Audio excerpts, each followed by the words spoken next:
श्लोक क्रमांक 63. घरी कामधेनू पुढे ताक मागे, हरी बोध सांडोनी विवाद लागे. करी सार चिंतामणी काच खंडे, तया मागता देव आहे उदंडे. जय जय रघुवीर समर्थ. समर्थ रामदास स्वामी ह्या श्लोकामध्ये अत्यंत मार्मिक आणि वास्तविक संदेश देतात. अध्यात्माचा खरा हेतू म्हणजे आत्मज्ञान, ईश्वर प्राप्ती आणि अंतःकरणातील शांती. परंतु अनेकदा माणूस ह्या मूळ उद्दिष्टालाच विसरतो आणि निरर्थक वादविवाद घालवत बसतो.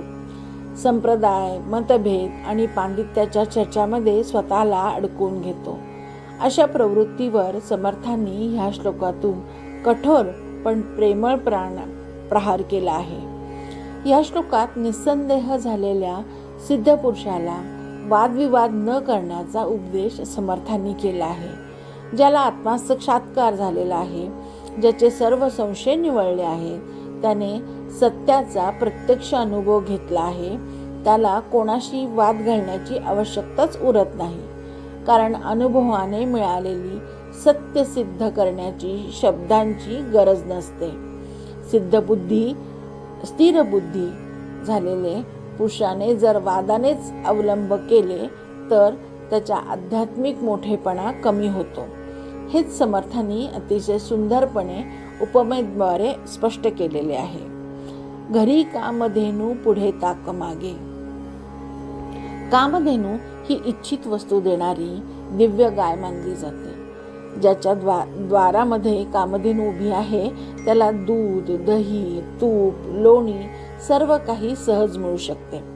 पण असा मनुष्य जर घराबाहेर जाऊन ताकाची भीक मागत राहिला तर त्यापेक्षा त्याचा मोठा मूर्खपणा कोणता असू शकेल. याचप्रमाणे परमेश्वर माणसाला बुद्धी ही अमूल्य देणगी देऊन जातो. ही बुद्धी म्हणजे जणू कामधेनू आहे. योग्य वापर केल्यास ती आत्मज्ञानाचे आत्मरूपी दूध देते. त्या ज्ञानाचा आस्वाद घेऊन परमानंद अनुभवण्याऐवजी अज्ञानी माणूस कोरड्या वादांमध्ये पडतो आणि ताक मागे धावत फिरतो. म्हणजेच काय, त्याच्या हातून जीवनातील सर्वात मौल्यवान गोष्ट निसटून जाते. हरिबोध सांडोनी विवाद लागे. हरिबोध म्हणजे आत्मबोध, ईश्वराचे खरे ज्ञान किंवा स्वतःच्या स्वरूपाची जाणीव. ज्याला हरिबोध झाला आहे त्याच्या मनातील संशय कायमचे नष्ट होतात. तो स्वरूपानंदात रमतो.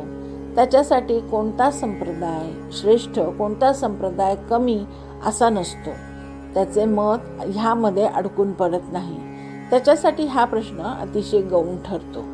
परंतु अनेक जण अध्यात्मात प्रवेश करूनही शैव, वैष्णव, वारकरी, दत्त संप्रदाय, नाथ संप्रदाय, धारकरी अशा संप्रदायांमध्ये श्रेष्ठ कनिष्ठपणाचे वाद निर्माण करतात. आत्मा एकच असताना आपण अनेक तट निर्माण करतो आणि त्यावरून संघर्ष करतो. समर्थांच्या दृष्टीने ही अत्यंत दुर्दैवी गोष्ट आहे. कारण अध्यात्माने एकत्र आणायचे असताना आपण त्यातूनच विभाजन निर्माण करतो. आजच्या काळातील वास्तव्य आपण पाहिले तर ही प्रवृत्ती आज अधिक तीव्र होत चाललेली आहे. सामाजिक माध्यमांवर, व्याख्यानांमध्ये, चर्चांमध्ये किंवा धार्मिक मंचावर अनेकदा मूळ साधना बाजूला पडते आणि वादांनाच महत्त्व दिलं जातं. आता आपण इथे एक उदाहरण पाहू. ज्ञानेश्वरी हातात असून देखील तिचे वाचन, मनन, चिंतन करून जीवन आनंदी करण्याऐवजी ज्ञानदेव नाथ संप्रदायाचे की वारकरी संप्रदायाचे यावर वाद घातला जातो. ज्ञानेश्वरी भक्तिप्रधान आहे की योगप्रधान आहे का ज्ञानप्रधान आहे यावरही अखंड चर्चा करत राहणे हाही एक मूर्खपणाच आहे. तुकाराम महाराजांच्या अभंगातील शिकवण अंगीकारण्याऐवजी तुकाराम महाराज सद्गुरू होते का जगद्गुरू यावर चर्चा करून वेळ घालवली जाते.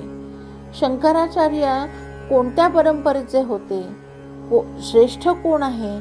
तुकाराम महाराज, शंकराचार्य की ज्ञानेश्वर माऊली? यांच्यामध्ये कनिष्ठ कोण आहे? अशा चर्चांमध्ये आयुष्य खर्च करणे हे मूर्खपणाचे लक्षण आहे असे समर्थ सांगतात. ह्या चर्चांमधून मनाची शुद्धी, भक्ती किंवा आत्मज्ञान मिळत नाही.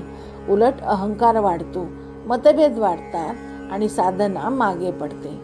खरे तर आज जर ज्ञानेश्वर माऊली, तुकाराम महाराज किंवा समर्थ रामदास स्वामी ह्यांच्यासमोर असे जर पांडित्यपूर्व चर्चा केली, म्हणजेच ज्या चर्चेला अर्थही नाही अशी चर्चा केली, तर निश्चितच त्यांना ह्याचं खूप वाईट वाटेल. करी सार चिंतामणी काच खंडे. चिंतामणी हा एक इच्छित फल देणारा दिव्य रत्न मानला जातो. जर एखाद्याच्या हातात चिंतामणी असतानाही तो त्याला काचेचा तुकडा समजून फेकून देत असेल, तर त्याच्या अज्ञानाला सीमाच उरत नाही. तसाच प्रकार अध्यात्माचा घडतो. दासबोध, ज्ञानेश्वरी, भगवद्गीता, तुकाराम गाथा, उपनिषदे हे ग्रंथ चिंतामणीसारखे आहेत. त्यांचा अभ्यास, मनन, चिंतन, आचरण निश्चित करण्याऐवजी आपण त्याच्यावरती वाद घालत बसतो. पण अनेक जण ह्या ग्रंथाचा जीवनात उपयोग करून घेतच नाही. विविध भाषांशी तुलना करत असतात. कोणाचे भाग्य, कोणाचे भाष्य, कोणाचे श्रेष्ठ, कोणाचे कनिष्ठ, कोणते कनिष्ठ आणि कोणाची व्याख्या योग्य, कोणाची व्याख्या अयोग्य यावर वादविवाद घालत राहतात. ग्रंथाचा उद्देश काय? आत्मपरिवर्तन हा त्याच्या पाठीमागचा उद्देश आणि इंद्रिय निग्रह. परंतु मूळ विषय बाजूला राहून या विषयांवरती चर्चा केली जाते आणि निष्पन्न मात्र काहीच होत नाही. गोंदवलेकर महाराजांचं एक सुंदर उदाहरण आहे. ब्रह्मचैतन्य गोंदवलेकर महाराज म्हणतात की आम्ही दुकान टाकले आहे केशर कस्तुरीचे, पण गिऱ्हाईकच आहे सारे हिंग मिऱ्यांचे. याचा अर्थ अत्यंत गहन आहे. संतांनी अमूल्य आध्यात्मिक संपत्ती लोकांसमोर ठेवली आहे, पण लोकांना त्यात रसच नसतो. त्यांना किरकोळ चर्चा, टीका, वाद, दोषदर्शन आणि अहंकाराचे विषय अधिक प्रिय वाटतात. म्हणून खरा लाभ त्यांच्या हातून निसटतो. समर्थांचा मुख्य संदेश हाच आहे की आत्मज्ञान मिळाल्यानंतर वादाची गरज राहत नाही. संप्रदाय, पंथ, मत ह्यापेक्षा साधना आणि अनुभव श्रेष्ठ आहेत. ग्रंथाचा अभ्यास हा जीवन बदलण्यासाठी असावा, वाद जिंकण्यासाठी नाही. ज्ञानामुळे नम्रता आली पाहिजे. अहंकार वाढत असेल तर ते ज्ञान अपूर्ण आहे. जो जितका ईश्वराच्या जवळ जातो तो तितका शांत, संयमी आणि प्रेमळ होत जातो. सत्य अनुभवणारा मनुष्य दुसऱ्याला हरवण्याचा प्रयत्न करत नाही. तो स्वतःमध्ये स्थिर असतो. वादामुळे विजय मिळाला तरी मनःशांती मिळत नाही. मग आत्मबोधामुळे कोणालाही हरवावे लागत नाही आणि अंतःकरणात कायमचा आनंद निर्माण होत नाही. या श्लोकाचा आपल्या जीवनासाठी हाच संदेश आहे. आजच्या काळात माहितीची कमतरता नाही, पण आत्मचिंतनाची कमतरता आहे. सोशल मीडिया, व्याख्याने, चर्चा, धार्मिक गट यामध्ये अनेकदा वाद वाढतात, पण मन अधिक शांत नाही. समर्थ आपल्याला सांगतात, आपली ऊर्जा वाद जिंकण्यात नव्हे तर स्वतःला जिंकण्यात खर्च करा. कामधेनूसारखी बुद्धी, चिंतामणीसारखी साथ आणि संतांचे अमूल्य विचार आणि ईश्वर प्राप्तीचा मार्ग आपल्या हातात असताना आपण क्षुल्लक वादांमध्ये आपलं आयुष्य घालवून देतो. हरिबोध, आत्मबोध आणि प्रत्यक्ष साधना यांनाच जीवनाचे ध्येय बनवायला हवे. ज्याला आत्मज्ञानाचा अनुभव झाला आहे तो वाद शोधत नाही. तो प्रेम, नम्रता, शांतता आणि आनंद ह्याचे वाटप करत जगतो. हाच या श्लोकाचा खरा आणि चिरंतन संदेश आहे. जय जय रघुवीर समर्थ.